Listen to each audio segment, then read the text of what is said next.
Alright lads, it is the Goblin here, and today we are covering the story of Yennefer of Vengerberg, the sorceress, lover to Geralt and adopted mother to Ciri.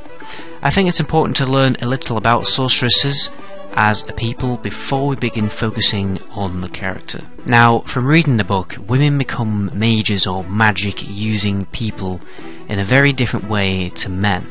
Now, a girl born of noble birth, so a rich family, they will become a sorceress if she has no bargaining power, okay, and that effectively means if she isn't pretty, then she'll never be able to be married off to a different rich noble family. Now, it's important to know in medieval society, which, you know, The Witcher is set, people seldom married for love, but they're married for business and alliances between houses, between countries, that kind of thing. You know, instead, these ugly children born of noble birth may be disregarded by their parents to be trained as a sorceress. But then you're probably thinking, you know, why the hell is Yennefer so hot and she is actually described to be very beautiful in the book? The simple answer is magic, because sorceresses use magic to alter their looks so they look beautiful. Yennefer, or Yen for short, has been known to use lilac and gooseberry scented perfume. She's commonly seen wearing black clothing, and another feature that stands out from her appearance will be her violet eyes, which is obviously a very unnatural eye colour, which was no doubt altered through magic. It's also important to know that she is a quadroon, since she has a quarter of elven blood. Yennefer has mostly made a living from performing magical abortion for rich ladies or curing infertility. Unfortunately, because Yennefer is a sorceress, her ovaries are atrophied, which means she's completely sterile and infertile. However, because she wants children, there's always been a motive for Yennefer to seek some kind of cure. Now, let's run into how Yennefer influences the story.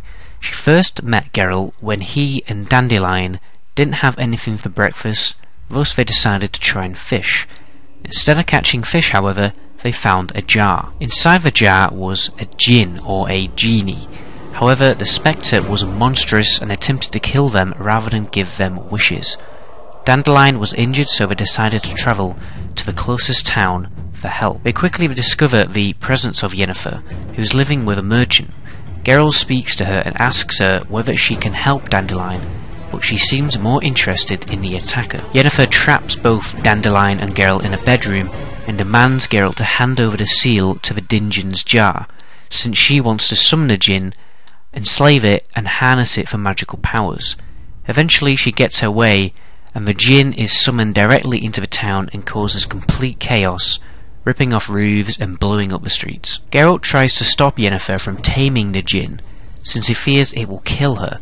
Later it appears that Geralt has one wish left, the last wish, to demand from the djinn, which will free the djinn so that Yennefer can bottle it and everyone will be safe. Geralt makes his wish, though the book doesn't write it on the page. Instead we are left to speculate as to what it precisely was. However, it's fairly obvious that it had something to do with Yennefer. Personally, it could have been a wish to keep Yennefer safe, or a wish to make Yennefer love him. From there, Yennefer focuses mostly on training and protecting Ciri, which is covered in my video about Ciri, so be sure to check out the link at the end of this video or in the description. That's the end of this video, lads. I'm mostly trying to keep these videos quite brief because I don't want to ruin the story of the games or the books for people, but I think eventually I will start, you know, taking it a level further and going properly precisely through the books and, you know, explaining how every the events and endeavours of every character individually, you know, in longer videos.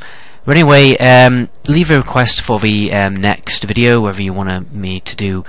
I mean, personally, I'm thinking, you know, do a video about the setting, or monsters, or The Witcher history. Perhaps I focus on certain cults, certain groups, you know, maybe sorceresses, mages, whatever.